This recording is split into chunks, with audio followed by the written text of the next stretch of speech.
Hai semuanya, balik lagi di channel YouTube Andrinya Mesa, sebuah channel YouTube yang saat ini jarang banget upload. Ya, I'm so sorry guys, gitu ya. Karena gue banyak banyak hal lain yang harus gue kerjain. Dan untuk kalian yang mungkin pertama kali baru kesini, kenalin, nama gue Andrinya Mesa. Dan biasanya channel gue ini 1 tahun belakangan itu membahas mengenai filsafat atau video-video esai lainnya. Dan untuk konten berikut ini gue bakalan kembali ke setelan pabrik gitu ya. Ya gue merupakan lulusan arsitektur, sekarang nge-freelance sebagai freelance arsitektur. Jadi ya gue bakalan kembali ke setelan pabrik, yaitu membahas mengenai konten-konten arsitektur. Untuk konten kali ini sebenarnya udah pernah gue buat sebelumnya, yaitu isi kontennya itu adalah belajar bareng mengenai tentang Rhinoceros dan Grasshopper. Itu merupakan software 3D atau permodelan 3D yang bisa digunakan di dalam desain, baik itu arsitektur, mungkin DKV juga kali ya, atau sipil tentunya ya, pokoknya semacam itu.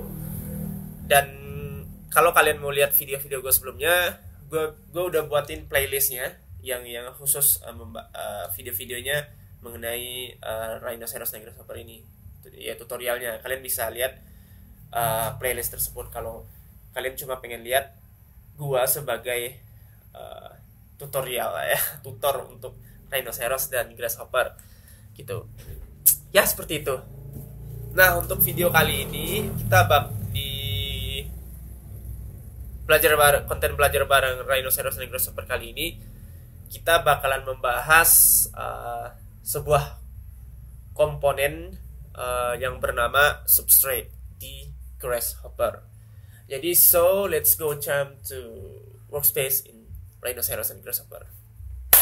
Oke teman-teman, seperti yang kalian lihat, kita sekarang udah berada di workspace Rhinoceros kita, dan gue juga udah buka tadi Grasshoppernya, dan gue udah masukin komponen biofocals di sini.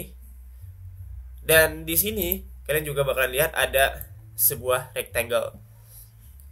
Nah, seperti yang gue bilang tadi di awal, di video kali ini kita bakalan membahas sebuah komponen yang bernama substrate.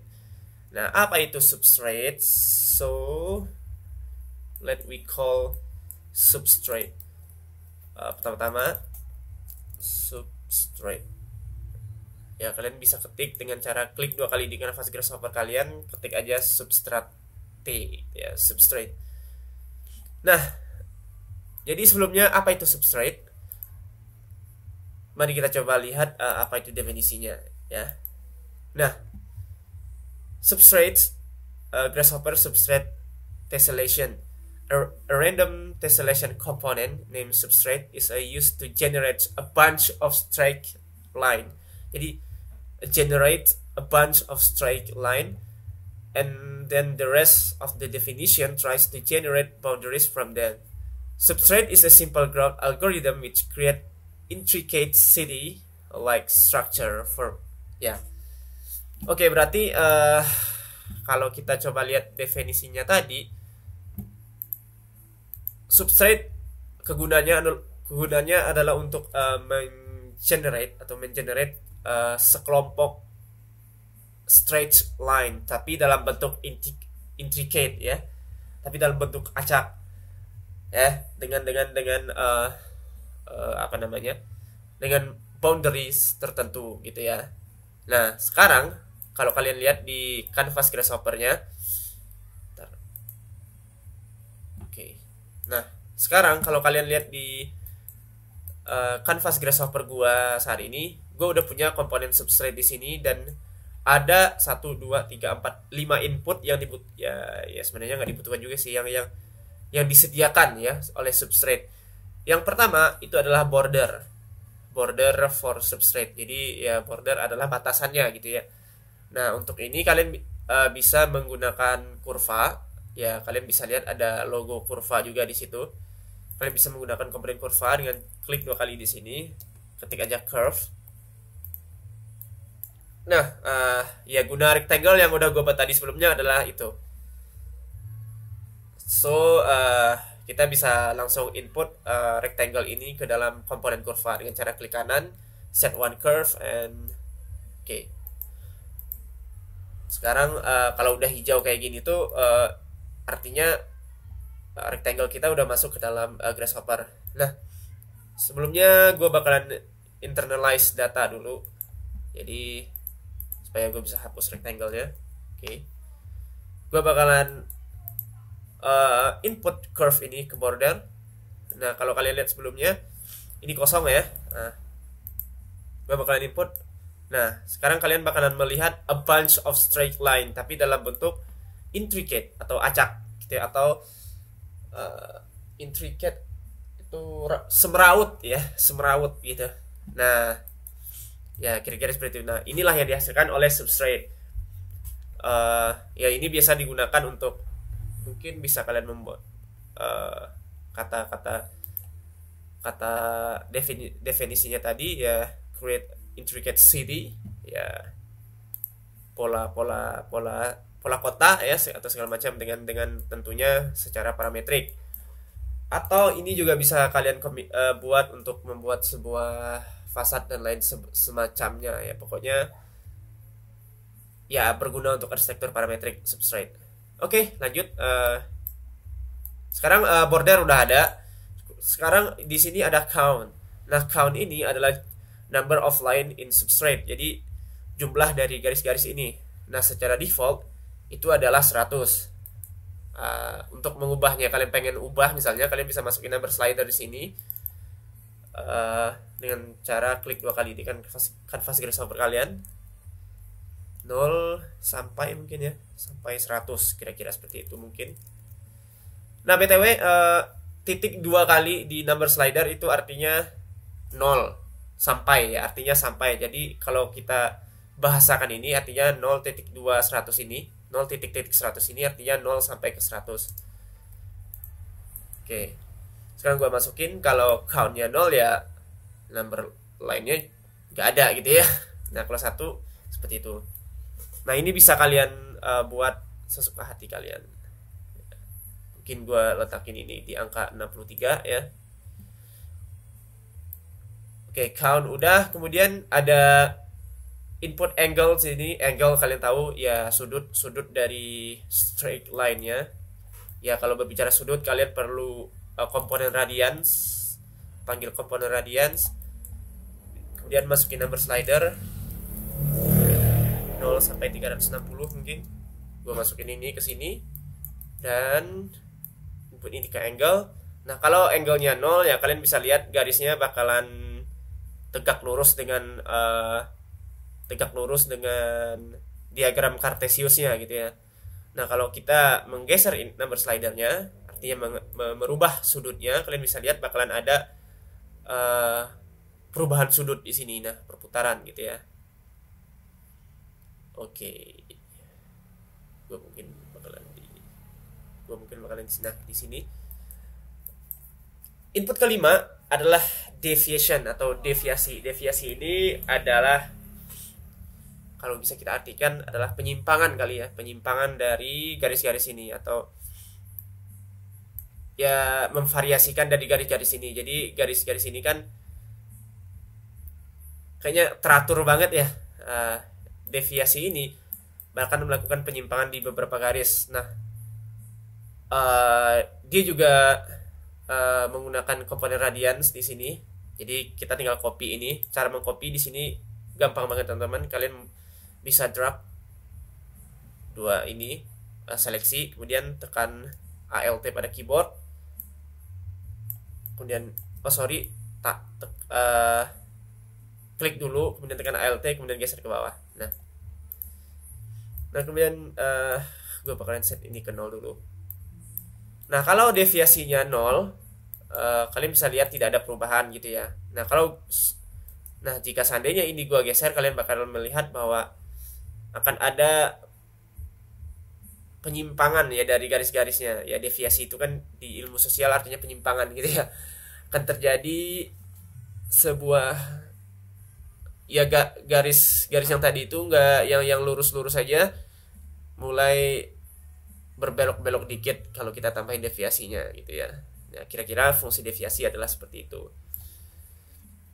Oke, kemudian input terakhir dari substrate itu adalah seed. So what is seed in random generator? Random seed for solution katanya. Secara default value-nya adalah 5. Nah, apa itu seed? Kalau kita coba lihat pengertiannya, the seed input explain. Oke. Katanya di sini to generate the numbers, the random component takes the seed atau dalam kurung S seed input, which is simply a number, and the runs an algorithm that generates a set of randomized number within defined domain.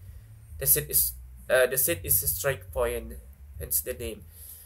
Jadi seed ini merupakan sebuah angka, ya, sebuah parameter angka yang digunakan untuk mengacak sebuah angka random, sebuah set angka random.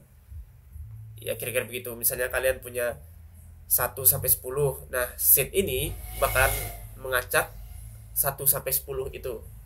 Ya, dengan menggunakan parameter angka tentunya di number slider. Nah, di sini why control the seed? Well, in most case, we don't need to, but it comes in handy when we're happy with a set of random value. We can add a number slider and change the seed number to get a different set of random values.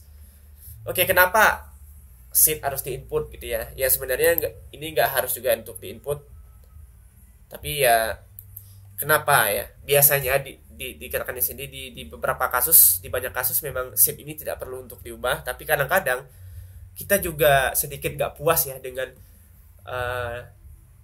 set angka random yang dihasilkan. Jadi untuk mendapatkan to get a different set of random values, kita bisa mengubah seed ini. Nah, sekarang di kasus ini substrate, kalian bisa lihat one locally defined value defined value adalah 5. Jadi secara default adalah 5. Mungkin kalian bisa masukin number slider di sini 0 sampai ke 10. Nah, kalian bisa mengubah tatanan acak dari angka-angka ini. Oke, kayaknya deviasi mungkin gue kurangin gitu ya. Oke.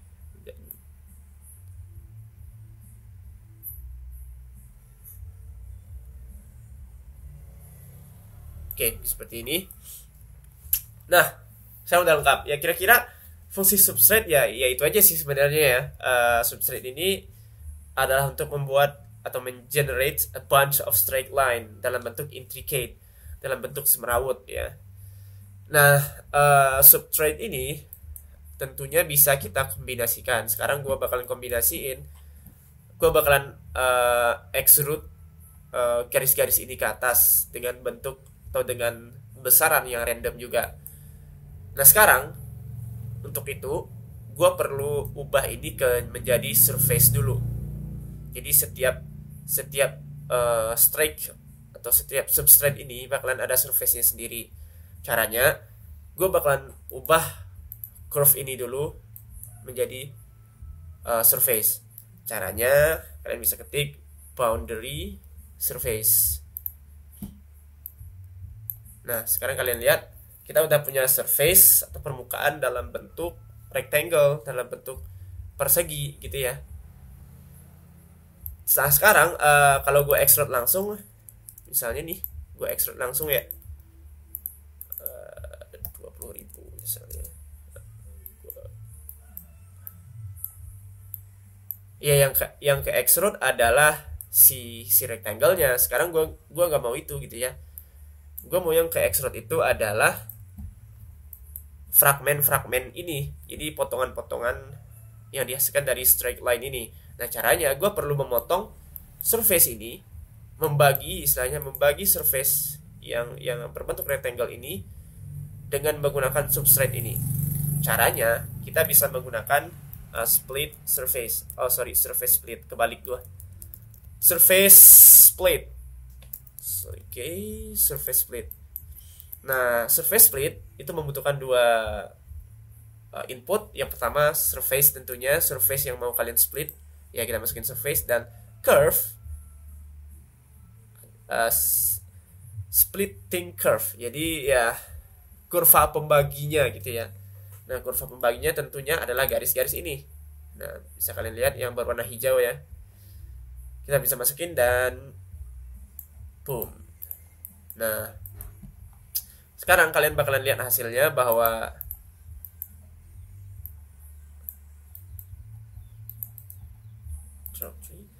nah, data with one branch dengan jumlah noun itu ada 63. Jadi ada 63 fragmen surface di sini setelah gua potong. Nah, ini mungkin kita bisa preview. Nah, sekarang baru kita bisa extrude. Dan gua bakalan extrude. Extrude ke arah Z alias ke arah atas ya. Kalau Z itu artinya ke arah atas. Kalau ya Z ke arah Z ya. Kalau di diagram Cartesius ya. Mungkin 1 meter. Oh ya, 1 meter kenapa 1000 di sini ya? BTW gue menggunakan unit milimeter di Rhinoceros gue. Jadi ya kalau mau buat 1 meter ya 1000 mili berarti ya.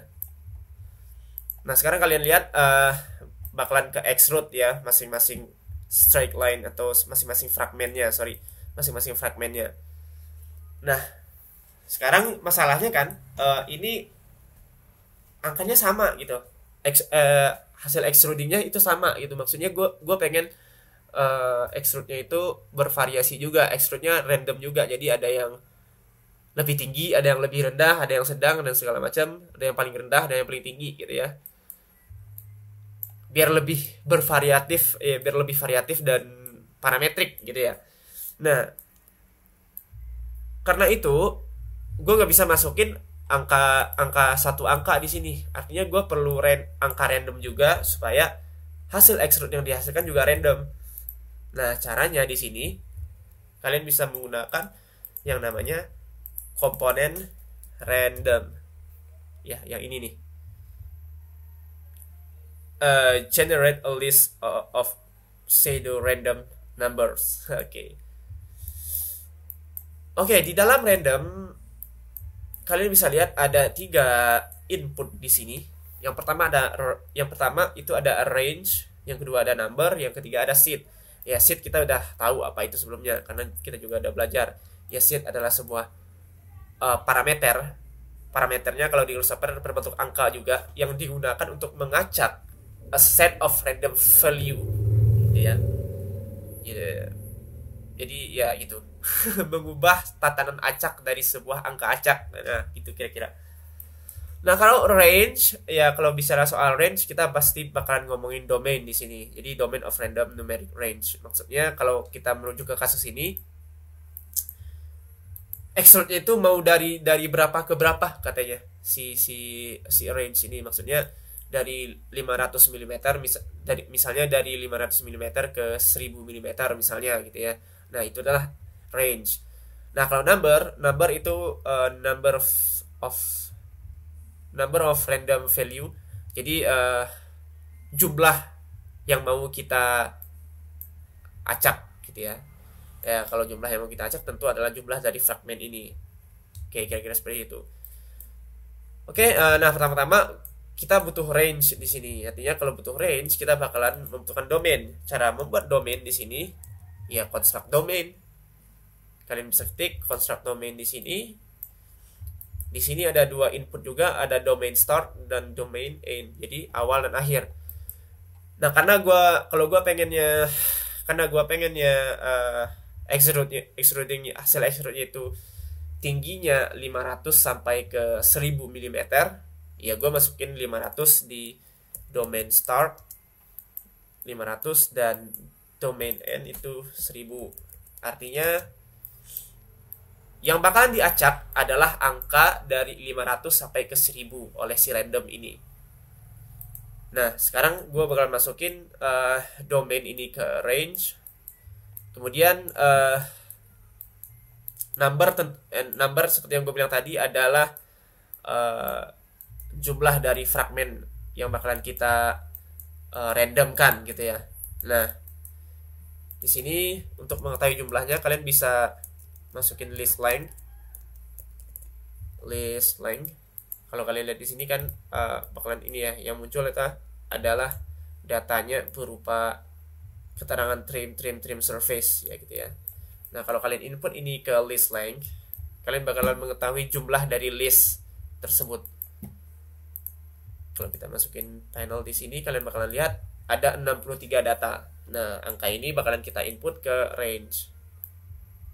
Oke, range. Nah, untuk seed secara default di sini seednya adalah 2, value-nya adalah 2. Mungkin gua bakalan buat number slider dari 0 sampai ke 10. Gua input ke sini dan baru deh gua input ini.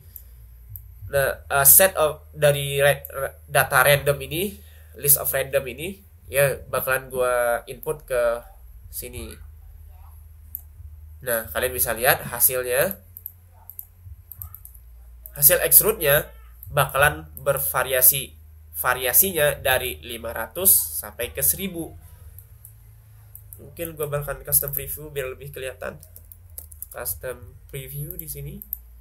Geometry dan color swatch gue ubah colornya menjadi putih mungkin biar lebih kelihatan. Oke, nah sekarang kalian bisa lihat jelas ya. Terdapat sebuah fragmen yang extrude-nya itu bervariasi dari 500 sampai ke 1000. Oke, sekarang mungkin gue bakalan ubah dikit. Ini mungkin gue turunin ke 200 misalnya, artinya 20 cm. Oke. Dan ini mungkin gue ubah ke 1200 kali ya, 1200. 1200. Oke, gue hapus dulu 1200. Nah, ini bakal menghasilkan hal seperti itu. Oke. Nah, ini tentunya ya seperti yang dibilang tadi, ini bisa kalian buat untuk ini bisa kalian gunakan untuk membuat structure of city ya, layout dari city kalau kalian nggak mau, atau layout dari side plan kalian nantinya secara parametrik tentunya. Kemudian ini gue bakalan kombinasiin lagi, mungkin gue bakalan mengurangi beberapa fragmen ini supaya lebih kelihatan parametrik gitu ya. Gue bakalan dikurangin secara acak juga. Nah, caranya adalah menggunakan komponen random reduce. Ya, random reduce. Kalian bisa lihat ada random reduce di sini. Oke, random reduce membutuhkan 3 input juga. Pertama list, reduction, dan seed. Listnya tentu saja adalah ini, hasil extrusionnya ini. Gue bakalan preview off ini. Input kedua adalah reduction. Jadi di sini dibilang number of item to remove. Jadi jumlah yang mau kita hilangkan gitu ya. Jumlah yang mau kita remove. Ya mungkin karena di sini list line-nya tadi adalah what the hell is this? Oke. List line-nya adalah 63.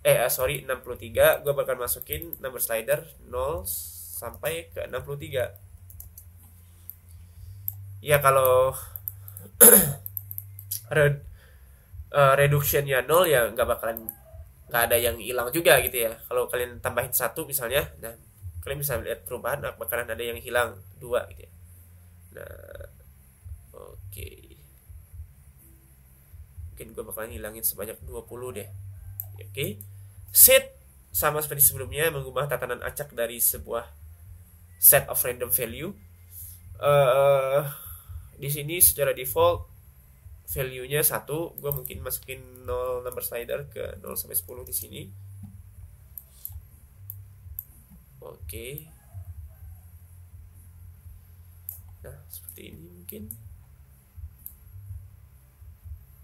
Nah, BTW angka dari deviation angle count di substrate ini masih bisa kalian ubah-ubah lagi sekehendak hati kalian sampai kalian menemukan sebuah bentuk yang menurut kalian itu adalah sebuah bentuk yang cocok bagi kalian gitu ya.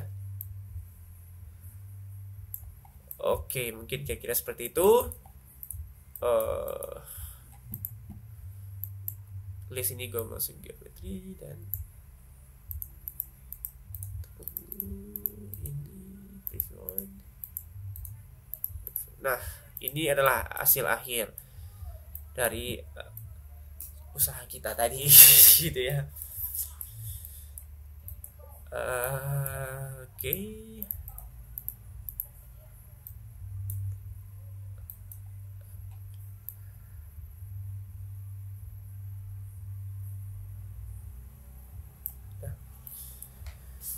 Ini bentuk-bentuk seperti ini bakalan sangat sering kalian temukan jika kalian membuka atau coba-coba searching di parametric arsitektur ya. Jadi bentuk-bentuk seperti ini bakalan sering ditemukan karena ya ini adalah bentuk parametrik gitu ya. Jadi menurut gua kalau kalian tertarik ke dalam arsitektur parametrik, substrate adalah komponen yang gua rekomendasiin banget untuk kalian pelajari. Ya, kalau gua nggak salah nama penemu dari komponen substrate ini adalah Chartwell ya kalau gua salah. Tunggu, gua cari substrate grasshopper. Oh sorry, ternyata hotspot gua nggak terhubung lagi. Ya pokoknya namanya adalah Chartwell kalau nggak salah ya, kalian bisa cari sendiri lah gitu ya. Oke, pokoknya itu jika kalian tertarik ke permodelan atau ke arsitektur parametrik, substrate adalah komponen yang wajib kalian pelajari. Jadi begitu aja. Oke, mungkin begitu aja video belajar bareng kita kali ini, dan mudah-mudahan bermanfaat. Nah, bagi kalian yang berkuliah di jurusan arsitektur, sipil, ataupun di DKV, ini bakalan berguna banget softwarenya, yaitu software Rhinoceros dan Grasshopper 3D. Kayaknya memang kurang akrab di Indonesia, tapi di luar negeri ini sangat akrab teman-teman. Masih banyak firma-firma arsitektur yang menggunakan ini karena penggunaannya yang fleksibel dan ya ada Grasshoppernya tentunya gitu ya, dan lebih kompatibel untuk permodelan parametrik. Oke, ya gitu aja. Sampai jumpa di video berikutnya, dan terima kasih bagi kalian yang udah nonton. Dan jika menurut kalian video ini bermanfaat, silahkan share ke teman-teman kita yang lain supaya lebih banyak yang tahu dan belajar lagi mengenai Grasshopper ini. Dan terakhir, jangan lupa subscribe ya. Like, walaupun gua jarang upload. Oke, sampai jumpa di video berikutnya. Bye bye.